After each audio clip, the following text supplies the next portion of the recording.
Welcome back to the channel or the page or wherever you're consuming this. I appreciate you being here no matter what. Sorry for the audio, but my mic is not working so great today, so we're using just the mic on the iPhone. But this is not the review yet, but I want to talk about something with this car. The press company dropped me off this Subaru BRZ TS to test drive and review for the week, and I was excited because it was a manual transmission. And one of the things the guys who dropped it off told me is like, there's not a lot of journalists who can drive a manual transmission, so they reserve them for certain journalists. And it got me thinking. I was like, really?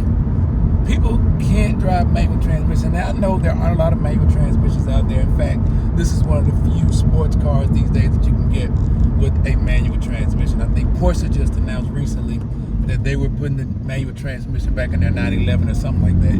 But you can still get the Mustang in a manual transmission. You can still get the Mazda Miata in a manual transmission. But I just found it really strange that there are so many people, especially people who call themselves automotive journalists, that actually do not know how to drive a manual transmission. So I want to talk about that just for a minute. If you don't want to watch it, whatever, turn off. But here's my thoughts on that. When I was a teen and in college, one of the ways I really learned how to drive and learned to focus on the art of driving and nothing else was because I had a manual transmission. I couldn't have anything else in my hand for any extended periods of time because I had to shift gears. Nowadays, we see so many kids driving around these cars. They're looking at their phones the whole time, not paying attention. And so many of them are terrible drivers. All I hear all the time is parents coming to me, asking me how to get curved wheels fixed, or I'm gonna buy my kid a beater car because they can't drive so good. And it's because they're not focused on the art of driving. And yeah, I say art because it's an art to driving a manual transmission. You know, you gotta have good hand-eye coordination. You have to be able to do more than one thing at a time. And it forces you to be focused on driving, because when you come to a stop, you have to push that clutch in. Or when you're slowing down in traffic, you got to push the clutch in and you got to get down to a lower gear to keep the engine revs where it's supposed to be.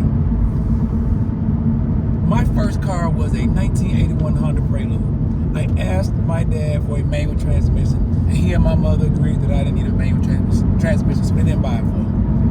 Then the next car they gave me was a hand-me-down Isuzu Impulse from my dad, and it also had an automatic transmission. So one might have thought I was never going to learn how to drive a manual transmission. However, little did my parents know, when I was about 12 or 13 years old, my cousin, who will remain nameless to protect the guilty, taught me how to drive his manual transmission car. He was a teenager. I don't know, he might have been in college, but he taught me how to drive his manual transmission when I was about 12 or 13 years old. He would pick me up on the weekend, take me out, and let me drive it on back roads.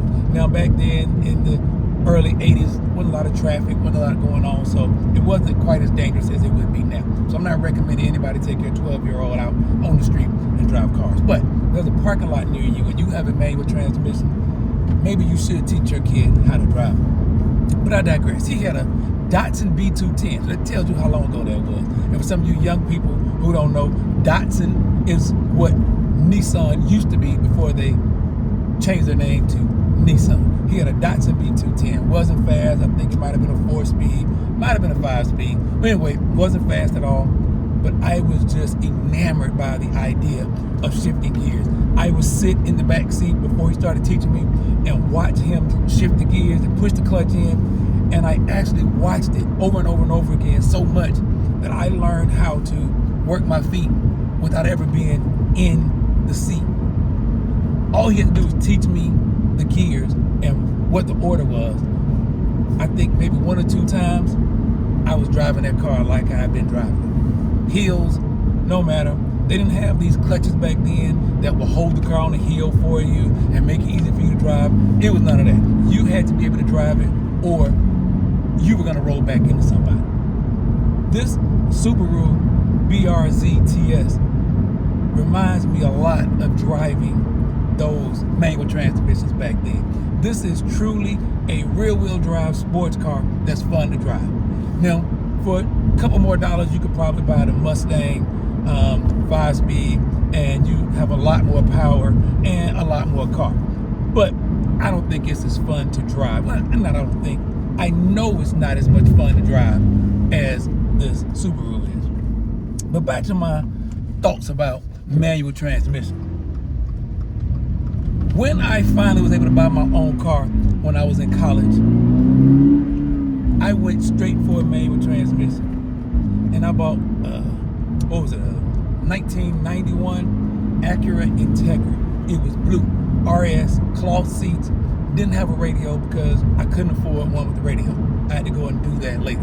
You had to add on to your cars. You could do mods back then. And mods were radio, speakers, amplifier to make the radio sound better. But when you're thinking about a car like this Subaru BRZ, mods are suspension, exhaust, cams, maybe add turbos, which is why a lot of people may not fall in love with this BRZ simply because this TS model has most of that stuff already done. Subaru has decided what suspension upgrades they were going to make.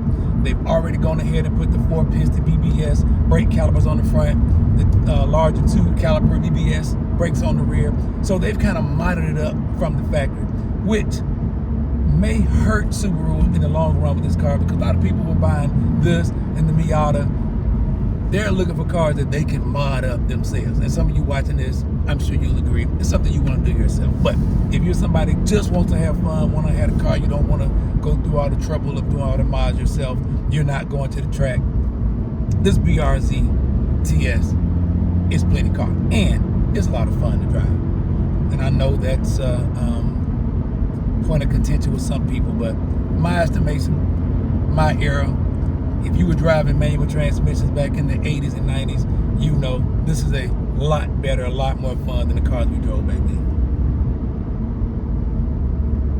Parents, if you have a young person and you have access to a manual transmission car for them to learn or to practice or whatever on, even if you don't want them to have it as their primary vehicle, you want them driving it all the time, you should do your kid a favor and show them how to drive a manual transmission.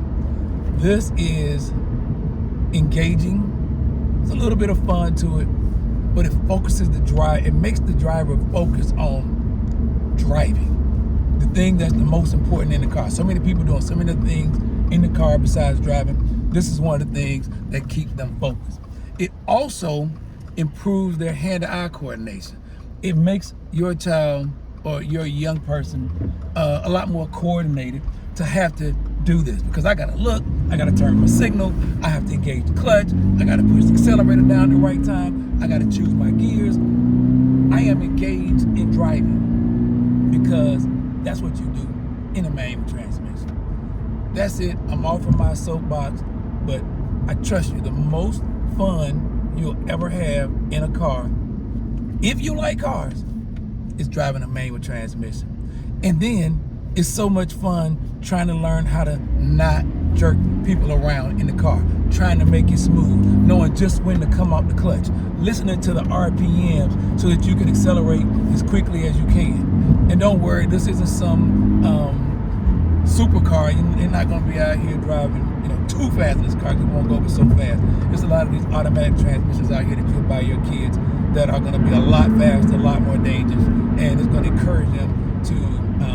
break the law a lot more than this Subaru will. Some of those VAs, those Hellcats, the cars that's going away, they're probably more dangerous than a manual transmission. Stay tuned. We'll have a complete review on this Subaru BRZ TS coming up soon. And for those of you who are wondering, you've seen a car that looks like the one we're driving, but it had a different badge on it. This is a vehicle that for many years has been built in partnership with Toyota. They have a vehicle that looks very similar, share the same engine.